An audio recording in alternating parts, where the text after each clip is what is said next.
Ang laking tulong ni RFC sa akin. Yung bahay namin noon maliit lang. Ngayon napaayos na po namin dahil po sa commission ko.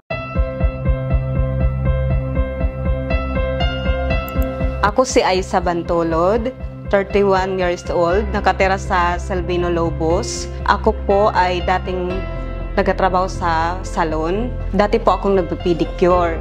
Hindi po madali ang pagpipedicure kasi mahirap po na trabaho yon. Nung pumunta po kami sa Katarman, nakita ko po ang RFC.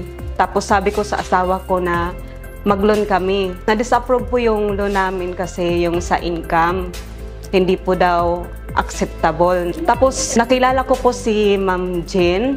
Sabi niya kung gusto ko raw mag-agent. Pinakita niya po sa akin yung video ni Sir Fidel Digia. Na-inspire po ako noon. Naisip ko po na baka kaya ko rin yan. Sabi ko sa asawa ko na mag-try ako mag-agent kasi nabaon kami noon sa utang. Umabot na po ng 200,000. Pati po sa gatas ng anak ko, nahirapan na po akong ng pambili ng gatas noon. Nung makakomission ako, sabi ko, ang laking tulong ni RFC sa akin. Hanggang sa nakakomission na po ako ng malaki noon. Nabayaran na po namin yung mga utang namin. Yung bahay namin noon maliit lang. Ngayon napaayos na po namin dahil po sa commission ko. Napatayuan ko na po sari-sari store yung asawa ko. Hindi na po ako makakaalis kay RFC kasi ang laking tulong po sa akin. Ngayon po, malapit ko na pong matubos yung bahay ko kasi nakakaipon na po ako.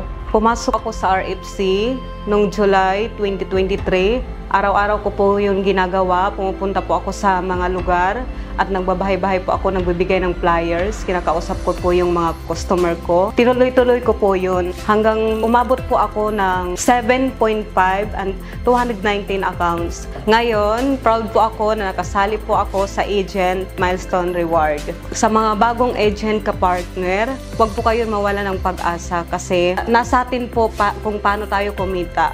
Nagpapasalamat ako kay RFC na binigyan niya ako ng pagkakataon kumita at magkanegosyo.